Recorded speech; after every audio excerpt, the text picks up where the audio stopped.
Imagine walking into a store on an ordinary afternoon. Nothing special. Fluorescent lights, quiet background music, neatly folded clothes stacked on wooden tables. You're not looking for anything in particular, you're just browsing. And then you see it. Two white t-shirts folded side by side. They are identical in every meaningful way. Same cotton, same stitching, same weight, same softness, same factory, same purpose. One of them costs $10. The other costs $500 because it has a small red rectangular logo stitched onto the chest. According to every fundamental principle of economics you were taught, this should be an easy decision.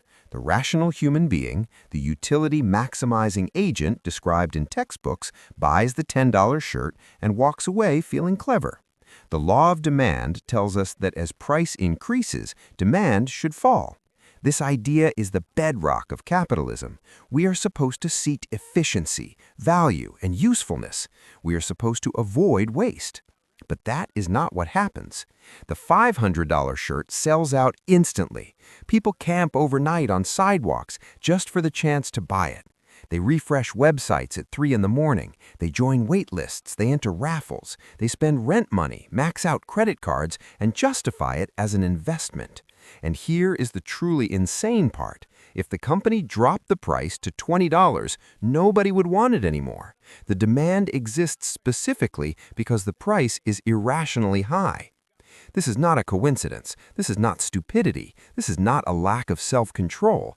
This is a glitch in the human operating system, one that quietly drains bank accounts, delays financial freedom, and keeps millions of people running in place their entire lives.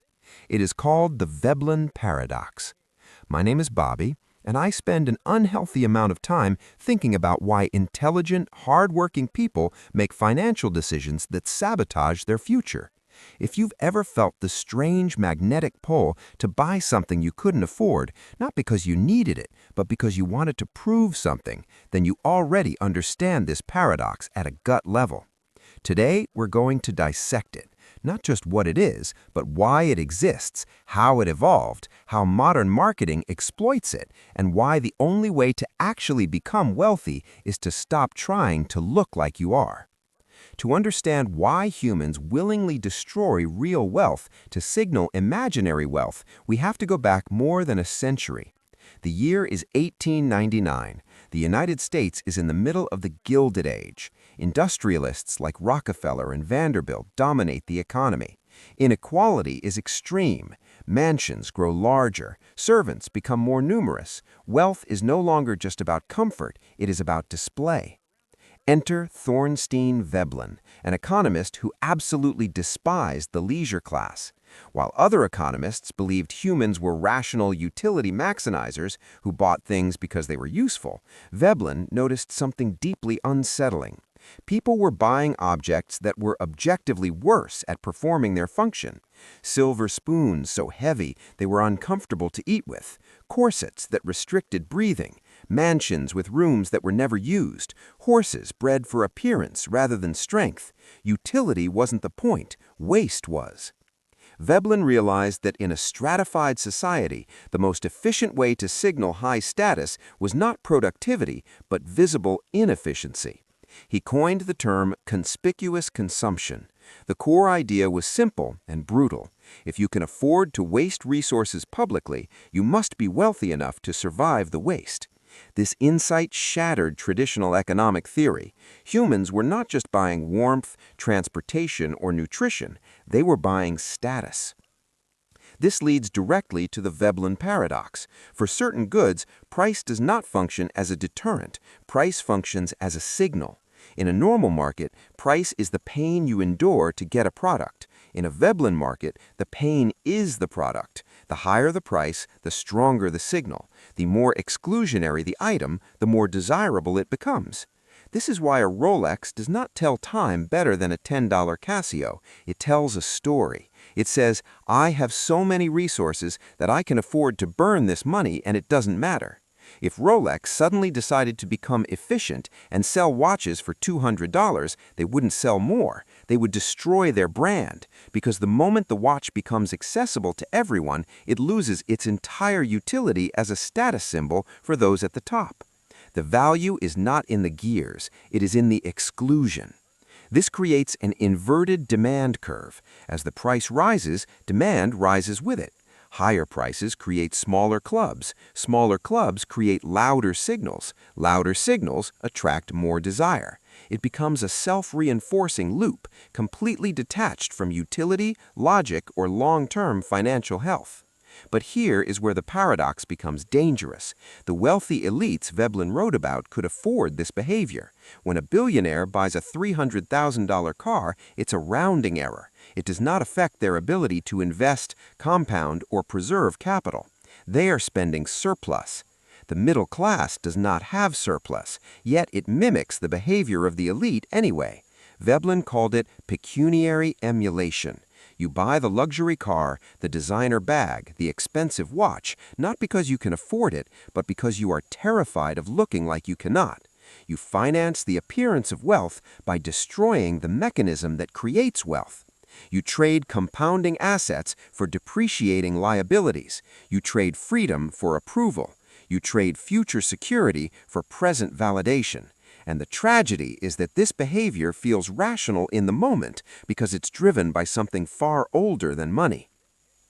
Humans are social primates. For millions of years, status equaled survival. High-status individuals had better access to food, protection, and mates. This wiring did not disappear when we invented credit cards. It simply changed form. Consider the peacock. The male grows a massive, colorful tail that makes it harder to fly and easier for predators to kill him. From a survival standpoint, it is irrational. From a signaling standpoint, it is perfect. The tail says, "I am so genetically fit that I can survive despite this handicap." Conspicuous consumption is the human equivalent of the peacock's tail.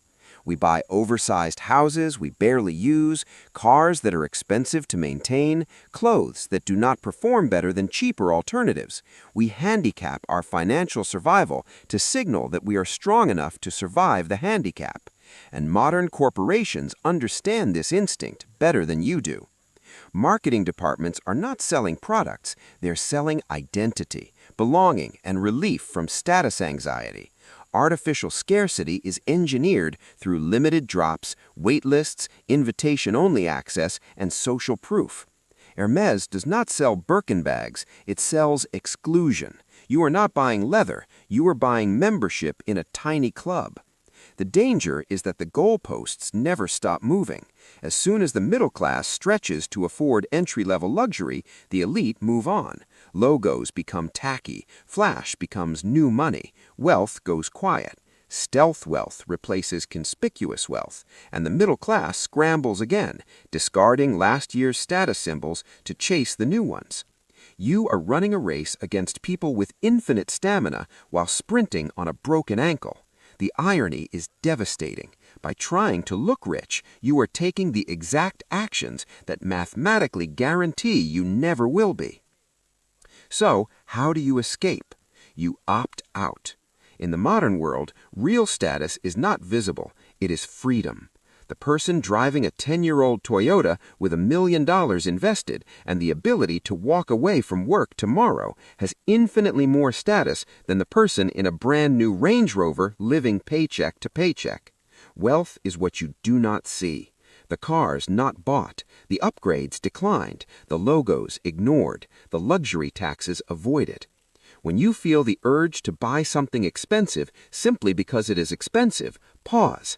Ask yourself a brutal question. If I were the last person on earth, would I still want this? If the answer is no, you are paying for a signal, not utility. You are sacrificing freedom to impress people who are likely drowning in their own debt. Thornstein Veblen showed us that humans are obsessed with shiny objects. But unlike peacocks, we have a prefrontal cortex. We can override the instinct. We can choose compounding over consumption. We can choose freedom over flexing. We can choose peace over performance. The most impressive signal you can send is not a watch on your wrist or a logo on your chest. It is the calm in your eyes when you realize you no longer need to prove anything to anyone. That is real wealth.